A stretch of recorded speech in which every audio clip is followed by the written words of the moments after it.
Good morning everybody, and welcome to a very long awaited reveal of my new Simagic Alpha Mini direct drive sim racing wheelbase and GT4 rim. I'm not going to do a lengthy unboxing because there are millions of unboxing videos and I've never really seen the appeal anyway, so I'll probably just speed all this up, but I'll show you what's in this box that, after, like I say, a long wait, finally arrived with me today, courtesy of my ever reliable DPD driver Robert. Right, let's just crack into it. This is genuinely the first time I've opened it, so this video might end very abruptly if it hasn't got the right stuff in there, so be prepared for that. It's a heavy box, by the way, which bodes well considering what this wheelbase needs to do, and that is put out a fair amount of torque and resistance. Okay, there is the actual wheelbase, and I can see the box for the wheel below it, so there is the wheel. Let's just chuck this to the side.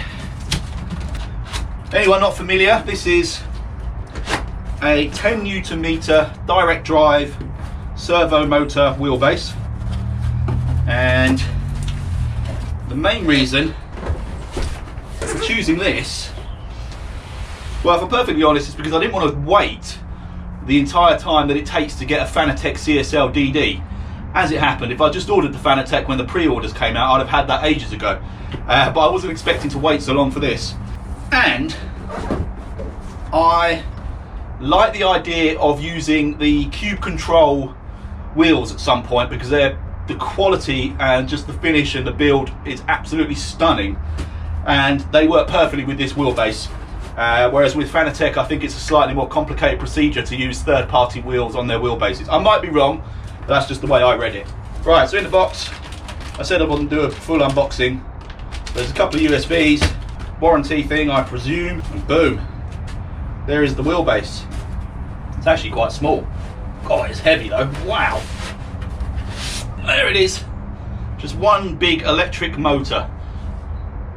Yeah, that weighs quite a lot. Very good. Power cable with the wrong freaking plug on it. There's the power brick. Hopefully I've got a spare one of these somewhere with a UK plug on. That's peed me off already. Some bolts and an Allen key. Oh, I take it back. UK plug adapter. All is forgiven, Simagic. That's it. Right, that's all you need to see in there. It's actually very boring to look at, but that's where the Simagic happens. Oh, I might edit that out, that was horrendous. This is the bit I'm most excited about. So I'm going to end up with, oh, I've got to sit down, my feet are hurting. I want to end up with a round rim for rallying and sort of retro classic sports cars as well. But I also wanted a GT style rim, and that's where we started with the Simagic GT4 with what, hopefully, if they fitted it, have got the extra dual clutch paddles as well. Warranty, lots of stickers by the looks of things. Very cool.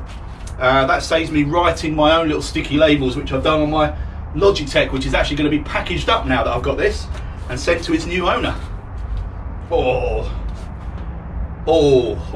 it's a sexy little thing. Oh, that, my God, it's heavy. Oh. Sorry for just the weird noises, but there you go. Can you see that? That is lovely. It weighs a ton. It's very solid. Beautiful Alcantara grips. Oh, they feel nice.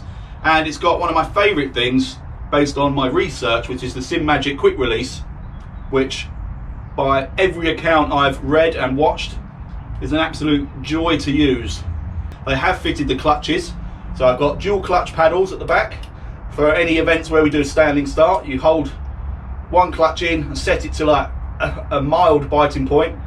You can just release it to get a launch and then gradually feed out the second clutch to get a nice smooth takeaway.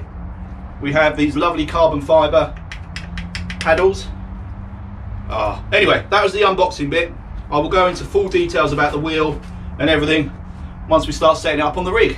I'm out of breath. This is definitely long COVID, you know. Even that was exhausting. But anyway. Okay. All mounted up. I skipped the part of actually fitting it to the rig and plugging it in, because as with the unboxing, there are a billion videos out there with that kind of thing, so there's no point in me doing a repeat of all of that. Please excuse all of the lack of cable management that you can see everywhere. I am planning on tidying that up at some point, but it's not really high on my list of priorities at the moment. So what I've done is we've jumped into ACC. I will talk to you about some of the details or some of the pros and cons of the mounting and setup process, but I'm not going to go into too much detail because I've got a feeling it's going to be very specific to the rig you've got and the software you use. So although there is one piece of this is weird, isn't it? Look, you can see my finger instead of my face. Hang on, I've got an idea. Hold on, bear with me. I think this will work. Okay, so not the best drawing I've ever done, but good enough for presenting this video. I've got the facial hair right, I think, just about. What was I saying? Okay, yeah, so in terms of mounting, I'm not going to go into much detail, but I will tell you probably the first plus is that it turns out I didn't need to order any of the Simagic mounting brackets. This sits perfectly on a GT Omega wheelbase, and the holes line up for mounting straight underneath. It's just sitting there on the wheelbase, 4 mounting screws under there, which are absolutely rock solid. So that was a real relief, which meant I didn't, because that mounting bracket doesn't seem to be in stock anywhere, so I would have spent another 60-70 quid and had to, more importantly, wait a long time. Let me just tell you about the rim very quickly. It's stunning. The quality of this thing is next level. Very solid aluminium build. Every rotary knob, these funky switches, they are all aluminium and just feel nice and cold and beautiful on the fingers. Every button's got this aluminium shroud around it, so it's less likely you're going to accidentally press something. And the buttons themselves, let's see if you can hear this. Ready? Did you hear that? Just the most beautiful, satisfying click with every press. Which actually brings me on to the first negative of the rim. As stunning as they are to use, the shifters, they're very loud. Now while I'm racing and I've got my headphones on, it's not going to bother me in the slightest. But for you guys watching videos and streams that might last a good few hours, you're going to hear this every time I change gear.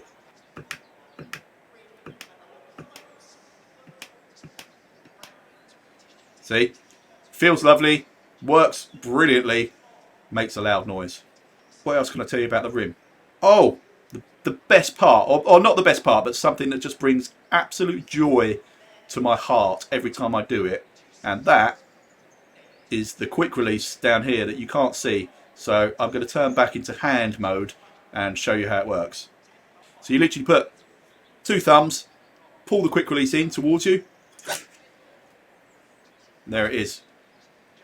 Just slides off. Oh, I can show you the paddles properly now. So I opted to have these analog clutch paddles added as well. And you see these 2 tiny little screws. They allow the lever to be moved in and out. And because of my tiny little Donald Trump hands, I've needed to move these almost as far out as they would go so that I can get a comfortable reach on them when changing gear. With regards to this quick release, so it's this, again, just qualities, this beautiful aluminium shroud, and these ball bearings, when this shroud pops forward, the ball bearings compress a ring on the inside which locks it onto the wheelbase. And they're also, it's all completely wireless, so you see these 5 pins, they line up with these 5 sort of conductor strips on the wheelbase to transmit data and power. I'll just click it back on so you can hear the loud, satisfying clunk, and then I suppose we'll jump out on track and I'll give you some thoughts on how it feels out on the road. There we go. Quickly before we drive, regarding the lights, you can change the colour of all these lights either as a group or individually. I've gone for a very subtle setup for now with just red on everything that's in-game related. This will be my push to talk for Discord, so I've left that one white, and that one I can't actually remember what I've done with that, but I've left that white as well just for symmetry. Okay, I'm just going to quickly change screen here. So you can see the screen just next to me is the Alpha Manager software. So this is the thing that basically controls all of the settings for whichever game you're running. I loaded up the stock ACC setup and made just a couple of tiny adjustments to it. But this is basically the software you would use to set everything up. One real annoyance is that I haven't found a way to automatically launch this Alpha Manager at the same time as launching the game. And even more irritating, it doesn't recognize or doesn't preload the profile that I've set up. So I can load in Dirt Rally now, having already made a Dirt Rally profile, and it will still have my ACC profile loaded on Alpha Manager. So if anyone knows a way of basically automating that, so every time I launch ACC it preloads my setup, and the same for any other software, please do let me know in the comments. That would be super useful. And were there anything else to let you know about Alpha Manager other than you've got to download it from the Simagic website, I believe? Dirt Rally, I've just mentioned, obviously I made a profile for that. I will talk about that in more detail in a moment, because that actually was a giant pain in the arse for someone like me. Anyway, enough talk, let's get out on track. I'm going to do the Alton Park Ninja Challenge server because I want to try and set a decent time anyway, but also Alton Park, with its really rough surface, actually demonstrates the detail of the feedback really well. Incidentally, the way I've mapping the buttons and everything was a piece of cake, but the way I've mapped it is you've got these two funky switches here, which are really, really handy. Let me just go back to this for a second so you can see. So with a funky switch, you've got up, down, left, right, push button, and if you can see, rotation. So the one on this side has dual functions. When we're not actually racing, I can use it to... Oh, I say I can. Oh, I've gone into the chat menu for some reason. When I'm not in the chat menu... Oh, no.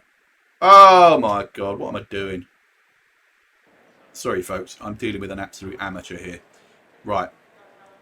Back to what we were saying. So, I've mapped this funky switch when we're not driving to control game menu options. So you can see I'm scrolling across the top options. So you've got left, right, up, down, and then click to accept. When I'm in game, one press of that funky switch will bring up, boom, my pit menu in the multi-function display. And then likewise, once in that menu, use the up down arrows to basically make all of your pit stop changes all from one button. So that should be much more straightforward when driving. The one thing I haven't set up yet is the clutch, because I don't have a need for it at this point. It will be something I plan to put to good use at some stage. In actual fact, I use this as the handbrake in Dirt Rally right now. Anyway, we'll come on to that another time. Right, let's get out on track. Again, if you can hear these gear changes, let's see. All clear on pit exit. Can you already see the forces that are going through my hands? To these brakes. And this is turned down to 70% at the base and 70%, I think, in game. So there's a lot more to go, and it's given me quite a workout, I'll be honest.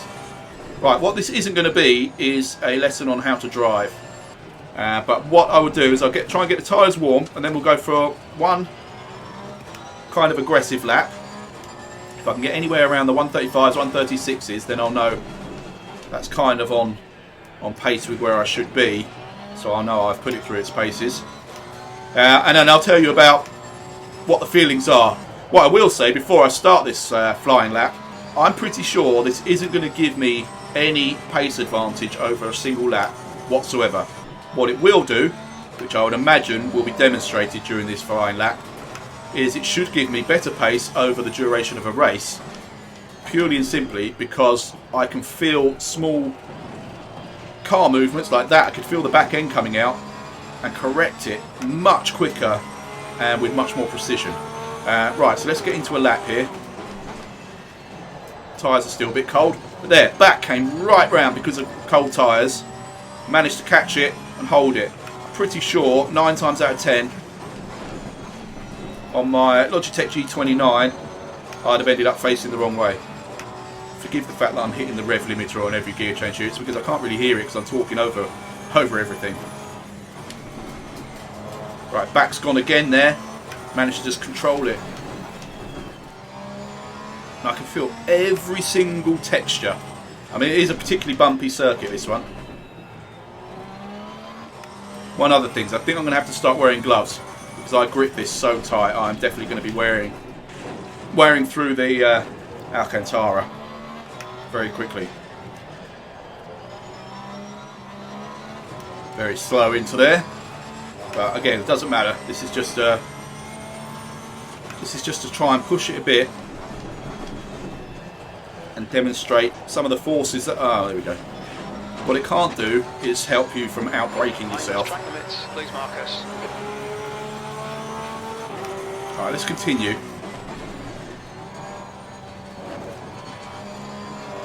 Because the tyres are up to pressures a little bit better now.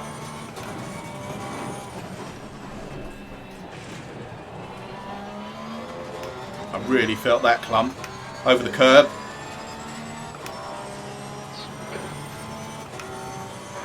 Again, the back end was really coming out there, and I was able to hold it. So, albeit that compromises lap time in a race, where I do that quite often. At the moment, my season has been made up of big mistakes where I end up facing the wrong way or in a barrier or in another car. If I can avoid those by being able to correct these things quicker and less dramatically like that, then it should stand me in good stead to survive an entire race distance better than I currently can. And to be honest, that is my main concern at the moment. Let's try and talk through what I'm feeling there. Like, while I'm driving like a complete muppet, I am still getting all of the sensations that I'm supposed to get. So the first thing, as you've seen, speed of response is absolutely amazing. Really, really impressed by that. Right, as he said, look at that. I mean, right, that was an example of the opposite of what I was talking about. Right, anyway, so reaction speed and car movement correction aside, let's move on. I can feel the weight of the car, which I actually think is one of the biggest benefits in terms of immersion. And this bend here is going to be the best example of that. I can feel whoa. Right, that's because I buggered my tyres from the previous spin. Anyway, what I could feel is the weight of the steering and the... I mean, maybe I'm getting this wrong with describing it wrong, but it's almost like I can feel the weight of the car's sort of body roll and general sort of movement on its suspension, which I didn't expect to feel. And it might just be that I've sort of convinced myself that is what I'm feeling, but that would then mean that the wheel's doing its job. But yeah, you can feel the weight of the car as direction change through direction changes. You can certainly feel if it's losing traction at either end. The most obvious thing, which I think I mentioned before, the smoothness. It's there's no belts, there's no gears. The smoothness is a joke. It's just absolutely beautiful to use. But that's the first thing everybody says when they do these reviews. All I can do is concur with that thought. I'm hoping it doesn't make me sort of lazy and complacent about sort of having a loose back end, because obviously I don't really want that anyway, because it's going to damage tyres and it just makes for a more seat of your pants kind of experience for the entirety of a race, which might be fun to watch, but it's bloody exhausting. Which leads me on to the next point. This is bloody exhausting. It's like I say, I can adjust the strengths, I can adjust the forces, but I want to feel the weight of everything. Oh shit, there we go. What was I saying about it doesn't help you with missing braking points? I'm feeling it in my shoulders, my triceps, my wrists, my chest. which is good because I have no inclination to go to a gym ever. So if this gives me some kind of upper body workout, then double bubble. It's like having bought a home gym at the same time. I'm racking my brains now for other things to tell you about it, that whenever I watch a review I sort of think, oh, I wish he'd mentioned this, or what about, whoa, this is going to be a big one. Ooh, there we go. Right. Still got my presenter face. There we go. So, I'm sure I've missed out loads of important information. If I didn't mention it when I was doing the unboxing, I will let you know it's a 10 Newton meter. That's about the only stat you really need to know about these things. The box itself, the actual wheelbase itself, is all metal, very heavy, beautifully put together, quite small, well actually very small, very compact unit, and has only one minor annoyance, which is this. That light.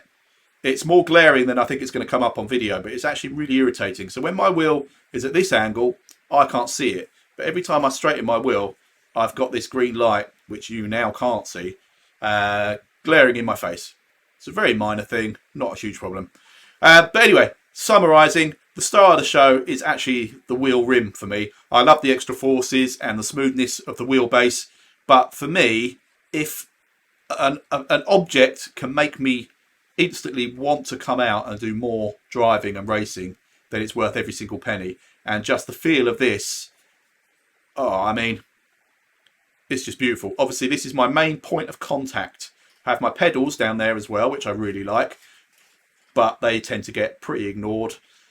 This is the main focus, and it needs to feel nice, it needs to look nice, and this does all of that. I mean, I can't get enough of playing with these metal dials, pressing these buttons when I don't actually need to. So I'm going to need to try and find some functions or make up excuses to use the functions to press these buttons as often as I'd like to, because it just feels brilliant.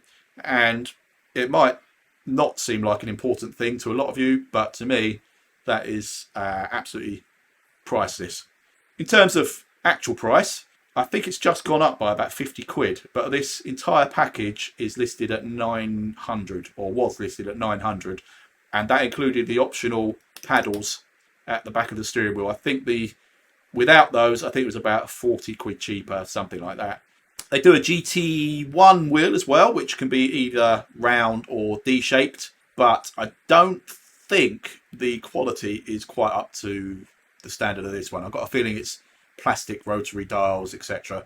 So when I do inevitably get a round rim as well for the rallying, which reminds me I need to talk about Dirt Rally very quickly, I will be looking at Cube Controls and their GT wheels, which are just, I mean, if I think this is nice, I have a feeling Cube Controls is going to make this feel like something from Toys R Us. But anyway, Dirt Rally. So out of the box, Dirt Rally force feedback did not work at all. It's getting nothing, no resistance whatsoever. The wheel worked in terms of it functioned left, right, etc. Easy to map the buttons. Once again, that was all fine, but no amount of fiddling with the in-game settings would get me any force feedback in Dirt Rally. As it turns out, having scoured the internet and the Simagic Facebook forum, there's a replacement, I think it's called a device defines file.